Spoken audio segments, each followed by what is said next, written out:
Abdul Halim Perdana Kusuma lahir di Sampang, Madura, pada tanggal 18 November tahun 1922.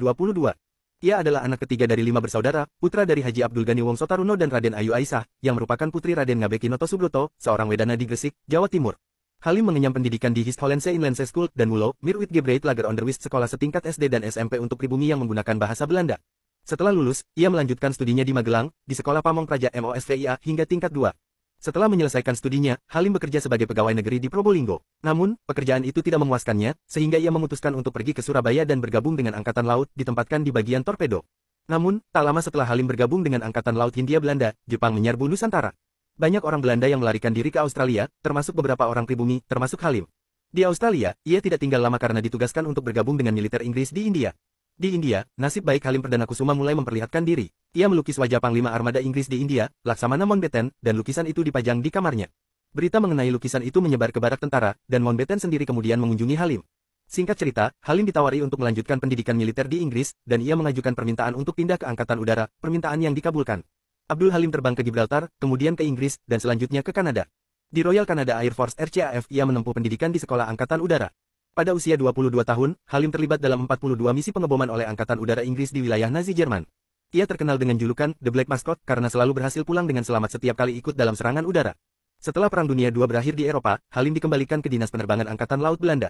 Namun, pada masa revolusi kemerdekaan Indonesia, keberadaannya dianggap mencurigakan oleh bangsa Indonesia karena dianggap sebagai tentara NICA Netherlands Indies Civil Administration.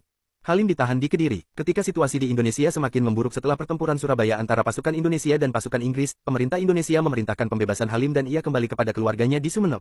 Surjadi Suryadharma mendengar kabar bahwa Halim telah bebas dan segera menghubunginya, mengajaknya untuk bergabung dalam perjuangan kemerdekaan Indonesia. Tanpa banyak pertimbangan, Halim menerima tawaran tersebut. Abdul Halim Perdana Kusuma memulai tugas barunya dengan membantu membangun dan merintis perkembangan Angkatan Udara Republik Indonesia AURI. Ia menjadi perwira operasi udara, bertanggung jawab atas pelaksanaan operasi udara seperti menembus blokade udara Belanda, merencanakan serangan udara, operasi penerjunan pasukan di luar Jawa, dan penyelenggaraan operasi penerbangan dalam rangka pembinaan wilayah.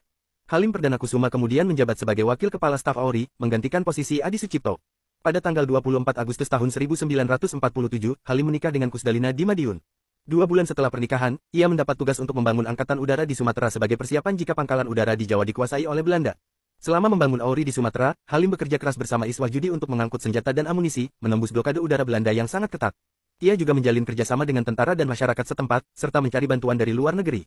Namun, nasib tragis menimpa Halim Perdana Kusuma dan Iswah Yudi. Ketika mereka ditugaskan untuk membeli perlengkapan senjata di Thailand dengan pesawat Afro Anson RI-003, pesawat mereka jatuh di Perak, Malaysia, dalam cuaca buruk dan kabut tebal. Halim ditemukan tewas, sementara nasib Iswah Yudi tidak diketahui hingga saat ini. Perlengkapan senjata yang dibeli mereka juga hilang. Jasad Halim kemudian dikebumikan di Gunung Mesah, dekat Gopeng, Perak, Malaysia. Beberapa tahun kemudian, jasadnya dipindahkan dan dimakamkan di Taman Makam Pahlawan Kalibata, Jakarta. Untuk menghormati jasa-jasanya, nama Halim Perdana Kusuma diabadikan sebagai nama Pangkalan Udara Cililitan, dan ia dianugerahi pangkat luar biasa sebagai Laksamana Muda Udara Anumerta. Ia juga dianugerahi gelar pahlawan nasional atas pengabdiannya dalam perjuangan bangsa Indonesia.